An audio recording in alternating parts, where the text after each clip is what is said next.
চাল তো সিদ্ধ হয়ে গেছে, কিন্তু এর মধ্যে কিছুটা কম আছে মনে হচ্ছে। কেশর,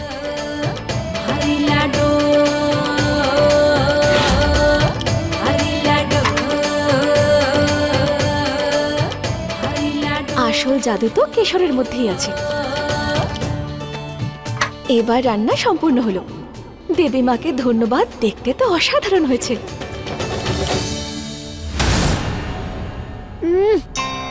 এই ভাতটা তো পুড়ে গেল। জানি না কেন আমি এই রান্না করার কথাটা ভাবলাম।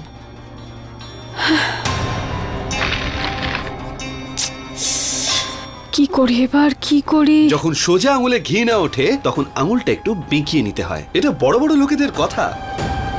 আরে কি করছো তুমি? এটা ছাড়ো। আর এই নাও পার্সেল ওরিয়েন্টাল রাইস। এবার গিয়ে আবির দাদাকে বলো যে এটা তুমি বানিয়েছো। তোমার দেওর তার বৌদির প্রথম রান্নায় ফেল হতে দেবে না। থ্যাংক ইউ নিশান্ত, তুমি তোমাকে বাঁচিয়ে নিলে। এইবার হবে মজা। যাও।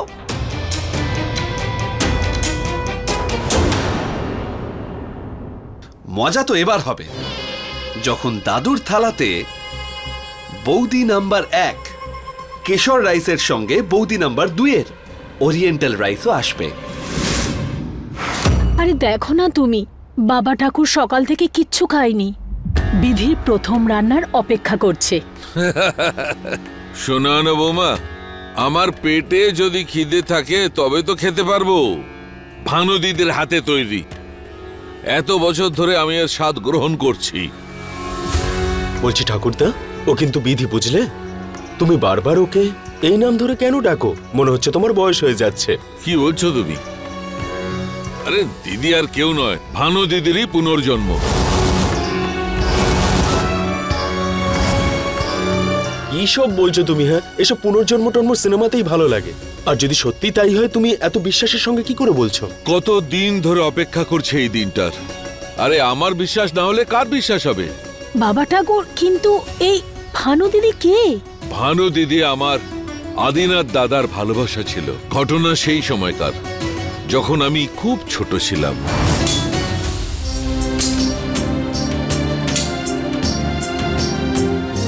ব্যাস দাদা, আজকের জন্য এইটুকুই থাক। এত তাড়াতাড়ি ক্লান্ত হয়ে গেলি? তোর শরীরে তোমার পরিবারের রক্ত বইছে, চল গিয়ে অভ্যেস কর।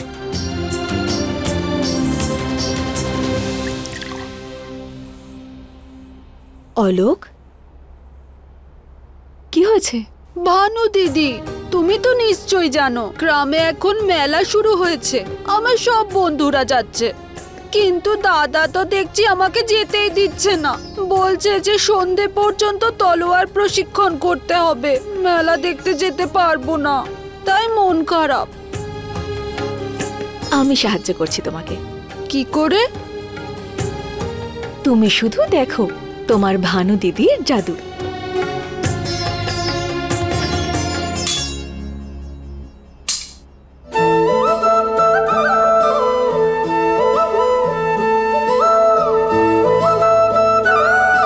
এটা আবার কি?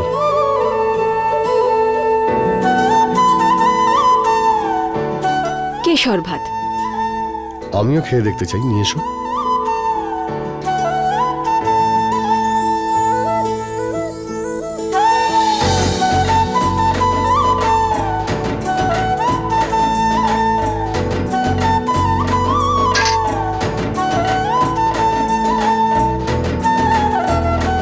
বলো, কি চাও তুমি? এই স্বাদের জন্য আমি আমার জীবনও দিতে পারি। আপনার প্রাণ চাই না, শুধু অলোককে মেলায় যাওয়ার অনুমতি দিন।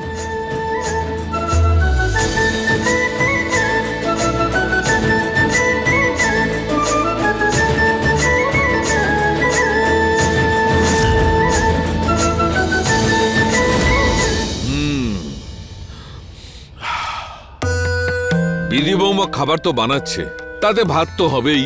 আর এই কেশরের গন্ধ, বিধি বৌমাও ভানু দিদির মতো কেশর চালি বানাচ্ছে। শোনো না বৌমা, সবাইকে খাবার জন্য তাড়াতাড়ি ডাকো।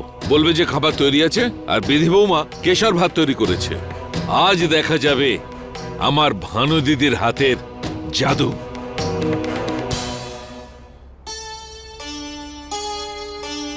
এটা আমি রান্না করেছি অনেক অনেক ভালোবাসা দিয়ে, শুধু তোমার জন্য। তুমি যখন এত ভালোবেসে বানিয়েছো তাহলে নিজের হাতে খাইয়েও দাও। আমি কথা দিচ্ছি এবার থেকে তোমার হাতে রান্নাই খাবো আমি। নাও বাবা ঠাকুর, তোমার আদরের বৌমা চলে এসেছে।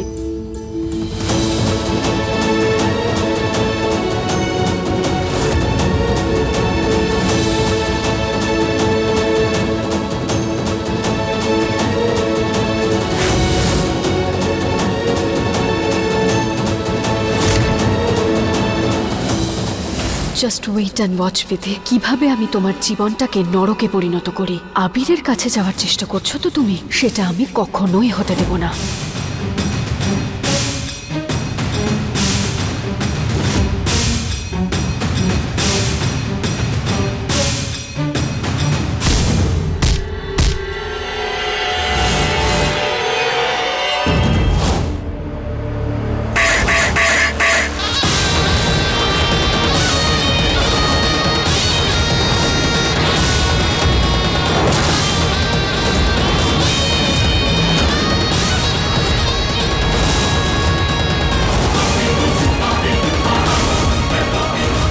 না থাকবে বাঁশ আর না বাজবে বাঁশি। খুব এসেছিল সবাইকে নিজের হাতের রান্না খাবার খাওয়াতে, যখন রান্নাই থাকবে না তখন নিয়ম পালন করবে কি করে? আরে কি হলো? কিসের আওয়াজ ছিল?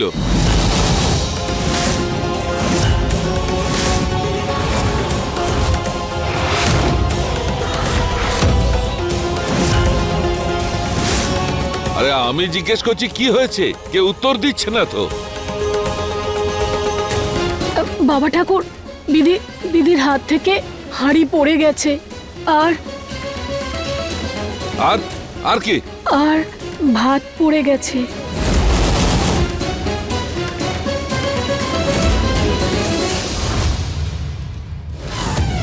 বিধি বৌমা, মনে আছে তো নিয়মটা? ভাতের একটা দানাও যেন থালার থেকে বাইরে না পড়ে।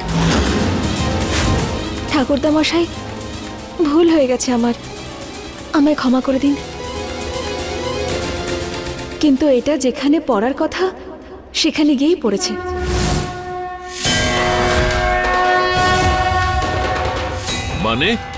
মানে এটাই যে আমি এই নিয়মটা খুব ভালো করেই জানি আর পালন করতেও জানি। সেজন্যই মা জগদম্বা আমার প্রথম রান্না প্রসাদ রূপে গ্রহণ করেছেন।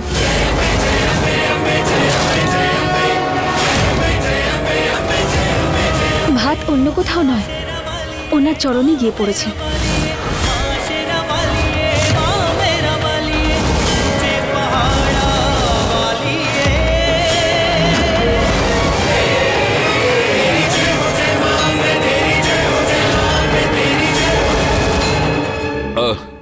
অম্বা মায়ের যেটা ইচ্ছা সেটাই ঘটেছে। বৌমা, অম্বা মায়ের প্রসাদ আমাদের সবাইকে দাও। ঠিক আছে ঠাকুরদা মশাই।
দেখতে তো পাচ্ছি না, গন্ধটা খুব ভালো বেরিয়েছে।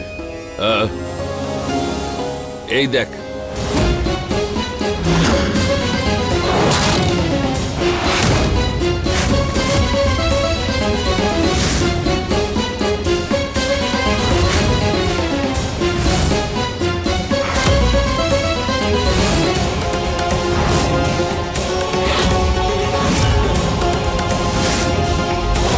বউয়ের হাতে তৈরি করা কেশর ভাত।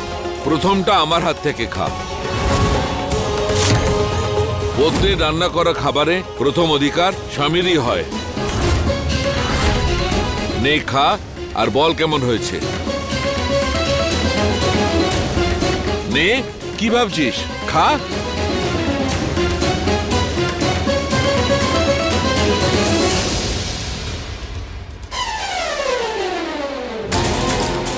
তোমরা সবাই খাও, আমি পরে এসে খাচ্ছি। একটা আর্জেন্ট কল করতে হবে।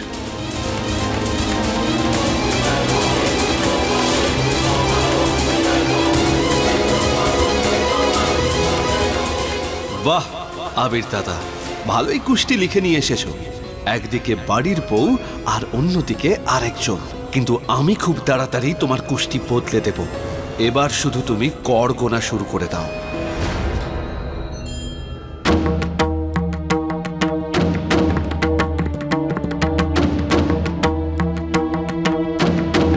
বিধি বৌমা আমাদের সাক্ষাৎ অন্নপূর্ণা। এরকম স্বাদ তো আমার ভানু দিদির খাবারে হতো। বৌমা কোথায়? ঠাকুরদা মশাই এখানে।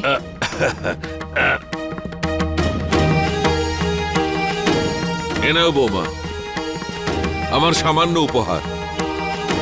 নাও মা। ভালো থেকো। আর হ্যাঁ, মনে রাখবে, আবির ভাইয়ের কাজ শেষ হলেই ওকে তোমার প্রথম হাতের রান্না অবশ্যই খাওয়াবে। কথায় বলে এতে স্বামীর আয়ু অনেক বড় হয়। হ্যাঁ ঠাকুরদা মশাই।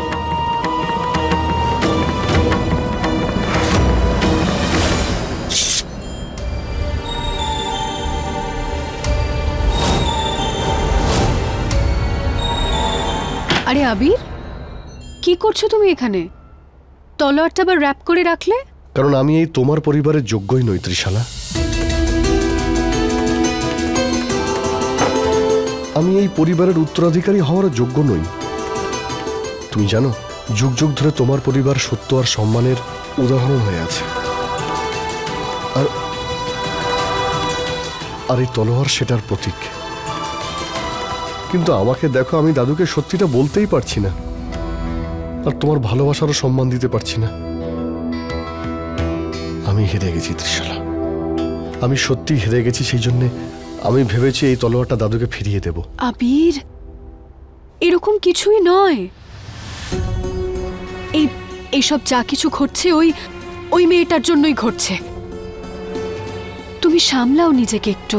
এই তলোয়ারটা তোমার ছিল, তোমার আছে, আর তোমারই থাকবে।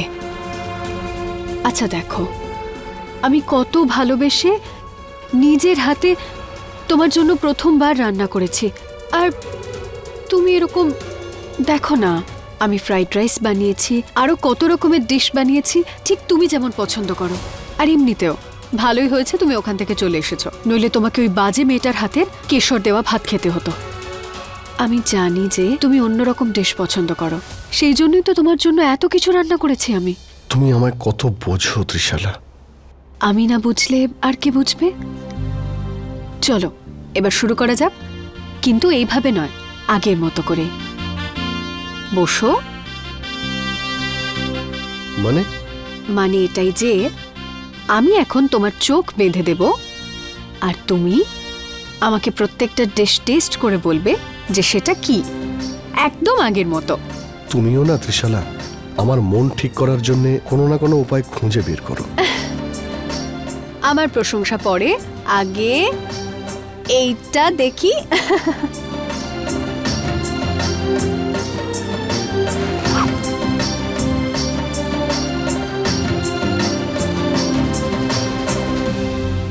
কি হলো ত্রিশালা, আমায় খাওয়াও না, খুব খিদে পেয়েছে। আরে আমি তাড়াহুড়োতে চামচ আনতেই ভুলে গেছি। তুমি 2 মিনিট দাঁড়াও, আমি এক্ষুনি যাবো আর এক্ষুনি আসবো। ওকে। ঠাকুরদা মশাই বললেন সাহেব বাবুকেই কেশর ভাত খাওয়াতে, কিন্তু আমি ভালো করে জানি উনি তো আমার রান্না করা খাবারের দিকে চোখ ফিরে তাকাবেন না। কিন্তু ঠাকুরদা মশাইকে যে কথা দিয়েছি সেটাও মান্য করে কি করে? কি করব আমি? সাহেব বাবুকে কি করে খাওয়াই?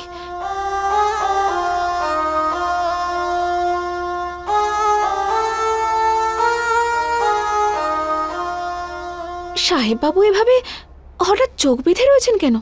আরে চামচটা নিয়ে এসো। আরে আমাকে প্লিজ তাড়াতাড়ি খাওয়াও, আমার খুব খিদে পেয়েছে। কি হলো ত্রিশালা, খাওয়াও না তাড়াতাড়ি। তুমি তাড়াতাড়ি খাওয়াও, আমি ডিশের নাম ঝট করে বলে দেবো। সাহেব বাবু আমাকে ত্রিশালা মেম সাহেব মনে করছেন। এটাই সঠিক সময় ঠাকুরদা মশাইয়ের আদেশ সাহেব বাবুকে দিয়ে পূরণ করার। ত্রিশালা কেন এতক্ষণ দেরি করছো? আমার খিদে পেয়েছে, তাড়াতাড়ি এসো।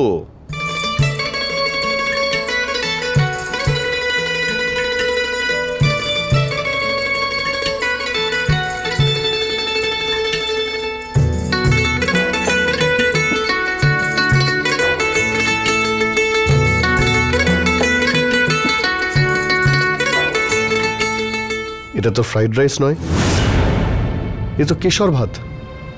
ঠিক ধরেছেন আপনি সাহেব বাবু।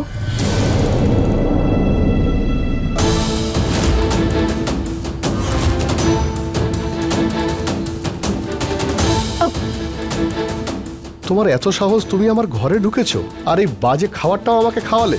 আমায় শুধু ত্রিশাল, তুমি বুঝতে পারছো না আমি তোমার হাতের বানানো খাবার আমি বারণ করছি, তা সত্ত্বেও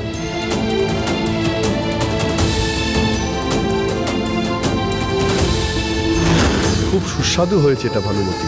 আমি আজ পর্যন্ত এরকম কেশর ভাত কোনোদিনও খাইনি। আমি আজ পর্যন্ত এত টেস্টি ভাত কোনোদিনও খাইনি।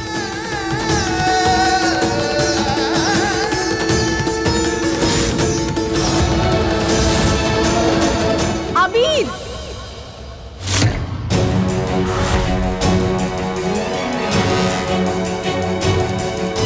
এসব কি হচ্ছে? দেখো ত্রিশালা, তুমি এই সিচুয়েশনটাকে খারাপ ভেবো না। আসলে অ্যাকচুয়ালি আমার চোখে কাপড় বাঁধা ছিল আর এই মেয়েটা এখানে এসে বসে আর এই সিচুয়েশনের ওই সুযোগ নেই। আমার মনে হলো তুমি আমার সামনে আছো, কিন্তু ক্ষমা করবেন সাহেব বাবু, আমার কাছে অন্য উপায় ছিল না। যদি আপনাকে বলতাম আমি আমার রান্না করা খাবার নিয়ে এসেছি তাহলে আপনি খেতেন না। ঠাকুরদা মশাই আদেশ করেছিলেন স্বামীকে স্ত্রীর প্রথম রান্না করা খাবার খেতে হবে, তাতে ওনার আয়ু আরো বেড়ে যাবে। Just shut up. তুমি বুঝতে পারো না যে তুমি আবিরের স্ত্রী নও? কি করে হবে তুমি স্ত্রী? কারণ তোমার স্বামী তো তোমাকে স্ত্রী বলে মনে করে না। হ্যাঁ, কেউ মানুক আর না মানুক, 7 পাক তো হয়েছে আমাদের, আর এর মূল্য কি জানি আমি। কাউকে ঠকানো আমার উদ্দেশ্য ছিল না, শুধু আপনার দীর্ঘায়ুর জন্য আমি এইসব কিছু করেছি।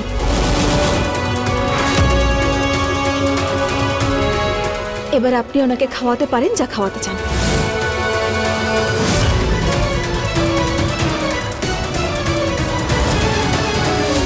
মেয়েটার মুখটা অনেক বেশি চলছে আজকাল। আরে ছাড়ো না ত্রিশালা, খুব চালাক মেয়ে ও দাদুর ভালো মানসিকতার সুযোগ নিয়ে এসব করছে। তুমি এসব বাদ দাও না, ছাড়ো ওর কথা। তুমি আমাকে নিজের হাতে রান্না করা খাবার খাওয়াও, খুব খিদে পেয়েছে।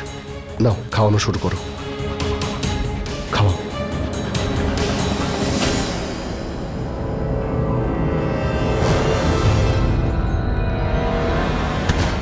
ঠকবাজ কোথাকার, একে তো মিথ্যে কথা বলে, উপর থেকে আবার অ্যাটিটিউড দেখাস তুই আমাকে। হ্যাঁ মেম সাহেব, আমি যা কিছু করেছি সাহেব বাবুর দীর্ঘায়ুর জন্য করেছি, ব্যাস। তোমার আবিরের ভালো খারাপ নিয়ে ভাবার কোনো দরকার নেই। আবিরের জন্য আমি আছি, আবির শুধুমাত্র আমার। আমার আর কেউ যদি আমার আর আবিরের মাঝখানে আসার চেষ্টা করে তাকে আমি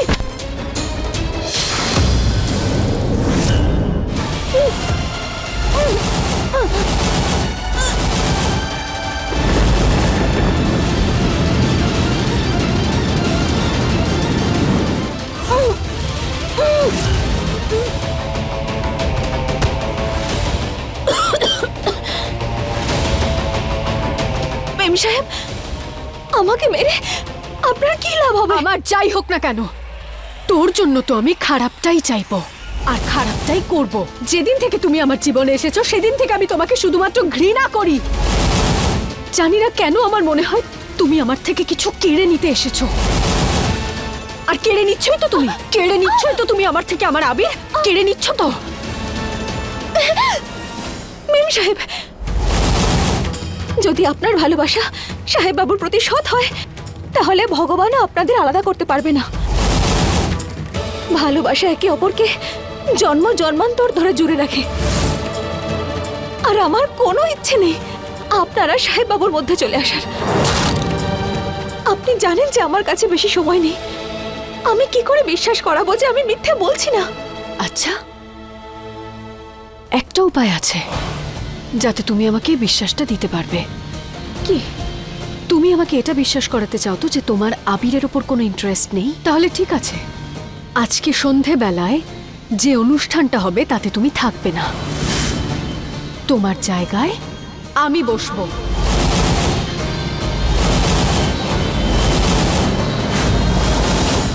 না মেম সাহেব, আমি এটা করতে পারবো না। আমি ঠাকুরদা মশাই আর ডাক্তার ম্যাডামকে কথা দিয়েছি। এই কথা দিয়েছি যে বিয়েটা আমি মন থেকে পালন করব, এই বাড়ির বউ হওয়ার কর্তব্য পালন করব। ওনাদের কাছে যে শপথ আমি করেছি তাতে আমি বাধা পড়ে আছি। আর এক্ষেত্রে আমি পরিবারের লোকজনদের আবেগ নিয়ে কোনো মতেই খেলা করতে পারবো না। আপনি যা করতে চান করতে পারেন। গৃহপ্রবেশ আর প্রথম রান্না আপনি যেভাবে পালন করলেন সেভাবেই করুন। আপনাকে আটকাবো না আমি।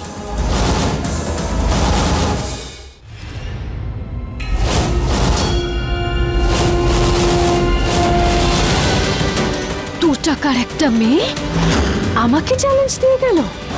চ্যালেঞ্জ তো তোকে আজকে আমি করছি বিধি। আমি কোনোভাবেই হারবো না। যদি কেউ হারে তাহলে সেটা তুই। আজকের অনুষ্ঠানে তুই থাকবি না, আর এটা আমার প্রতিজ্ঞা।